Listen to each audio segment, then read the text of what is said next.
This is the fourth and final part of a series on the book of Numbers. We will look at the final third of the book, beginning with chapter 22. Israel has just arrived in the plains of Moab, and the king of Moab is not happy. He perceives this, understandably, as a serious threat. So he calls in Balaam. The resulting narrative, chapter 22 through 24, is very much its own unit, almost an interruption in the text flow of Numbers. The narrative is well constructed, has a number of threes involved, and it's not without humor. It does make the important and serious point that Israel is under God's protection. Besides, Balaam will confirm the essence of God's promise to Israel that we know from the book of Genesis, the promise of land, a multitude of descendants, of blessing, and of kingship. So what are we to make of Balaam? Some have argued that he was a true prophet who knew Yahweh but then went wrong. However, the biblical record on Balaam after these 3 chapters is never positive about him. He is a diviner and seer and magician more than a true prophet. In Joshua 13 verse 22, it says Balaam practiced divination, a practice strongly condemned in the law and something no true prophet would engage in. And according to Numbers 24 verse 1, Balaam had been looking for omens, also an occult and forbidden practice. The New Testament is also consistently negative about Balaam. Presumably then, to Balaam, Yahweh was simply one more god he could manipulate or use. And a strong case can be made that his prime motivation throughout is money. He should not have asked God a second time. The answer had been clear enough. But the lure of money is his undoing. And of course, you know the story, at least I assume you do. Whenever Balaam opens his mouth to curse, blessing comes out. So there is an application on an individual level. Beware of mammon, especially if you're in spiritual ministry. And on a collective level, God protects his people. Magic and divination cannot harm them. Us. Israel is secure on every side. Victorious in battle, protected against magic. Its only enemy is its own weakness. And it's the same for us, isn't it? Balaam will return later in the story. We will find out that what happens next is done with intent and based on Balaam's advice. It mentions the daughters of Moab in 25 verse 1, but based on what follows, it must be especially Midianites who are involved. And according to Joshua 13, their princes are associated with Sihon and the Amorites. So possibly Midianites is an ethnic designator, they were the people. Moab is geography, and Sihon represents the political reality. This having been part of his kingdom would explain why there's 3 different designators for the perpetrators here. It's one of the more serious cases of disobedience, echoing in some ways the original disobedience at Mount Sinai with the golden calf. And what makes it so bad is that it involves the new generation. Israel's sin consists predominantly of unfaithfulness through worship of Baal at this point, the Baal of Peor, but it also involves sexual immorality. And the net result is 24,000 people dead. Because of this, God will order revenge on the Midianites in chapter 31. We may be shocked by this, and it's not the way of the New Testament, but we should recognize the hateful and malicious nature of what Midian did to the Israelites. The intent was murderous. Retaliation is not unreasonable. In Numbers 26, we find the second census, a new generation. It's the same age group as before, 20 and up. This time, the clans are named for each tribe. There is, of course, some change in the numbers per tribe, especially for Simeon, which is significantly smaller now. It may be that the affair with Baal Peor hit this tribe particularly hard. Zimri, who had brought a Midianite woman into his tent in broad daylight, was chief of a father's house in this tribe. The overall number of Israel has not changed much. It's 601,730 now. We also get the total number for Levi. It's 23,000, 1,000 more than before. And we are told that at this point there is no one left of the first generation except Joshua and Caleb. The old cannot inherit the new. That's probably the typological significance here. The flesh cannot inherit the kingdom of God. It has to die. And the law cannot take us there either, so Moses has to stay behind. His loss, by the way, is not as great as he may have felt and as it may appear at this point. Sure, would have been nice to see and feel and experience the land of promise, but it would have been for a short time anyway. Instead, Moses will meet with Jesus on the Mount of Configuration. What would you rather have? There is an interesting appearance in chapter 26, verse 33, part of the census. We are told about Zelophehad, who had no sons but only daughters. They're even listed by name. No further information is given at this point, but consider it a pre-announcement. They will return. In fact, already in the next chapter we read about them again. They present and press their case in front of the congregation. They ask for an allotment in the land to continue the name of their father who had no sons. It's remarkable how much attention these women get. Their case will reappear in chapter 36, and so they effectively close this book. They will also appear in Joshua, where they receive the allotment according to the decision recorded here in Numbers. Remarkable. 5 women in Israel who dared to speak up and demand something, and God agrees with them. Says, yeah, they're right. He takes their side. Part of this chapter is an arrangement for a succession of Moses. Joshua will be a successor to lead the people into the promised land.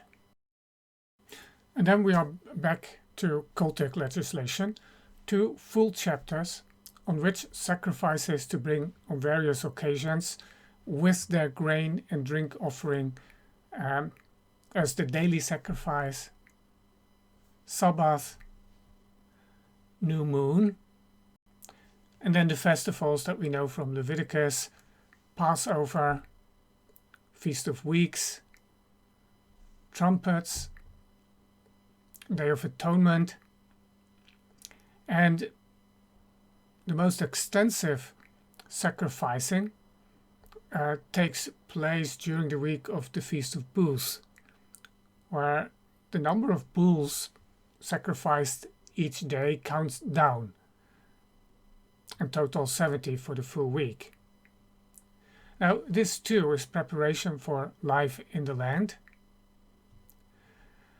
Notice in 28 verse 2, my food for my food offerings, literally it speaks of my bread for the fire offerings to be burned.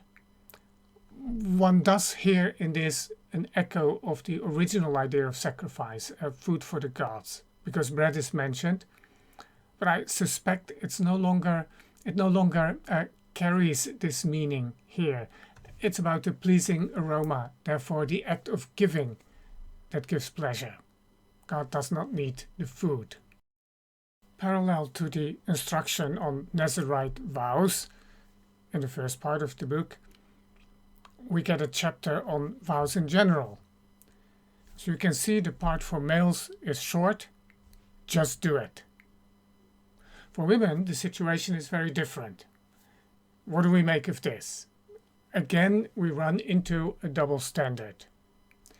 Either her father or her husband, depending on her marital status, may annul the vow when he first hears of it, but only then.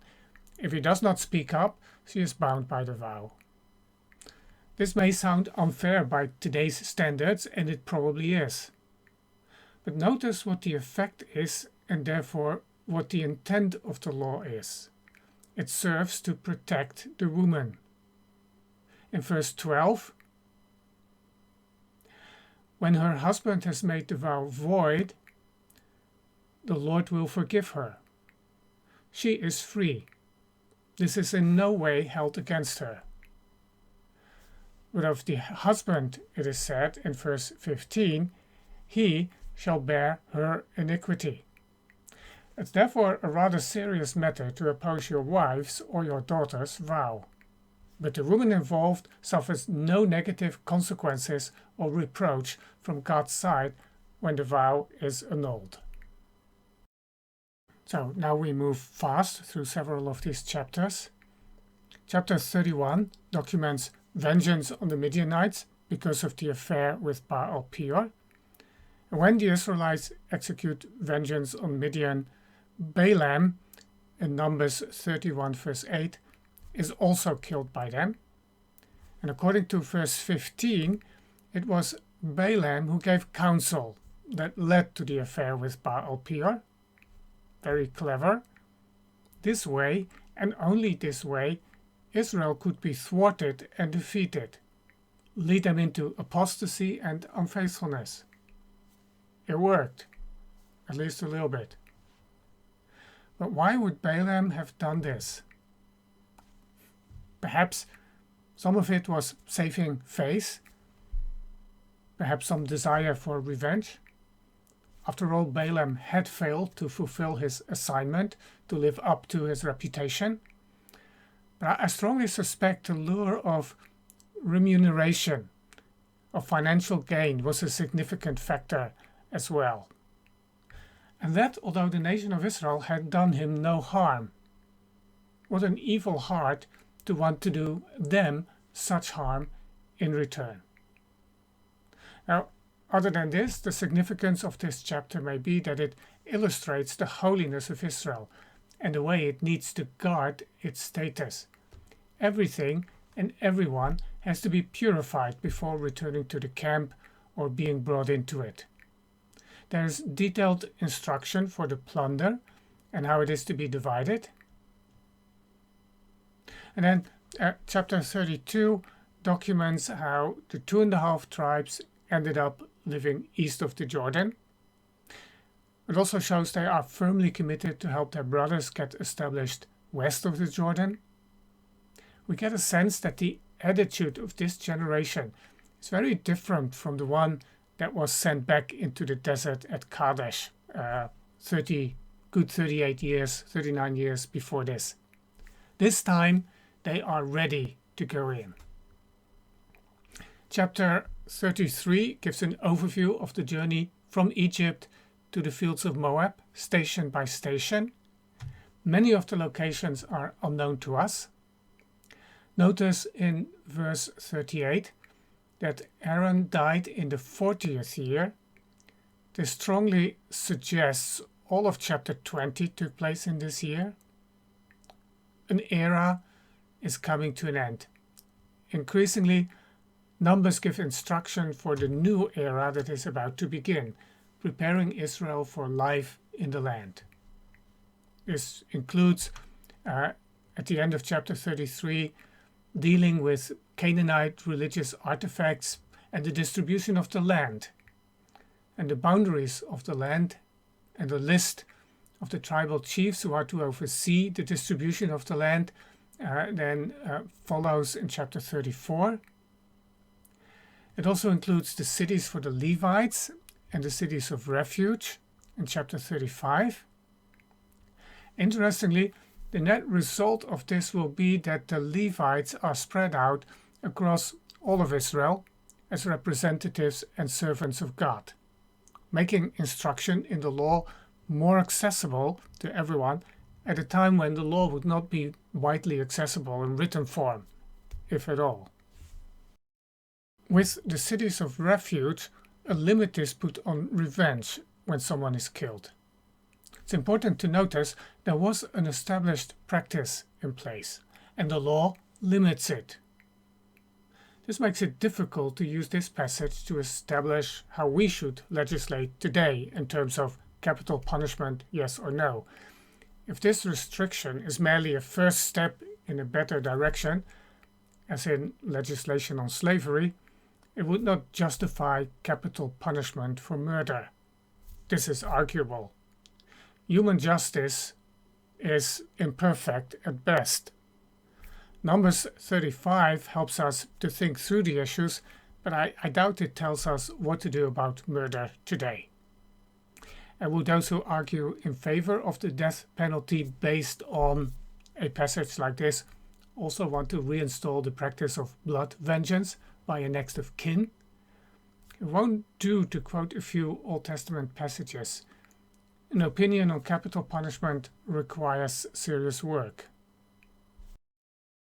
Interestingly, the Hebrew word for the avenger of blood is goel, which normally means redeemer, someone's next of kin who could redeem his property, for instance. Think Boaz in the book of Ruth.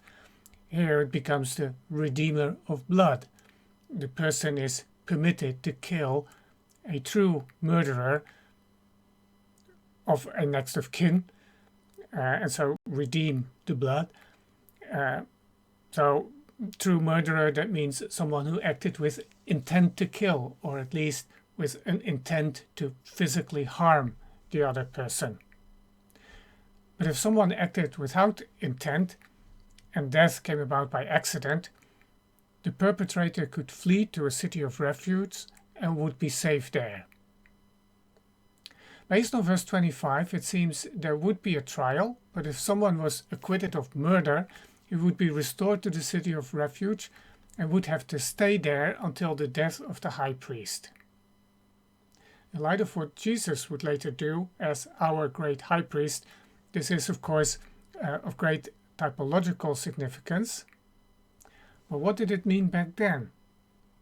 Well, normally, for unintentional sin, there was the sin offering. An animal would be killed to atone for sin. Perhaps in this case, such a sacrifice did not suffice because a human had been killed and therefore only the death of another human could atone. So rather than the high priest making atonement through an animal sacrifice, his own death, even if his natural death, counted for making atonement and releasing the one who had killed another person by accident. These two verses at the end of the chapter show how different Israel's frame of reference in this context was. In their understanding, the blood of murder, or even an accidental killing, polluted the land. They had this framework of ritual purity. And God, in accommodation, adjusts himself in communicating with them, bringing out the seriousness of taking or forfeiting a human life. Now, our frame of reference is very different. We think about this in terms of guilt, not defilement. And besides, our land is not his land, the way the land of Old Testament Israel was his land, God's land, and therefore holy, and therefore had to be kept clean or pure. The same way the tabernacle and the camp of Israel in the desert were holy and had to be kept undefiled. The land of Israel had a special status because the Lord dwelt there. This required special rules that even back then did not apply to other lands and by and large probably do not apply today. Even though it does illustrate how serious the crime of murder is, the taking of another life or causing death by accident, it does matter a great deal. And then, in the final chapter of the book, the daughters of Zelophehad reappear.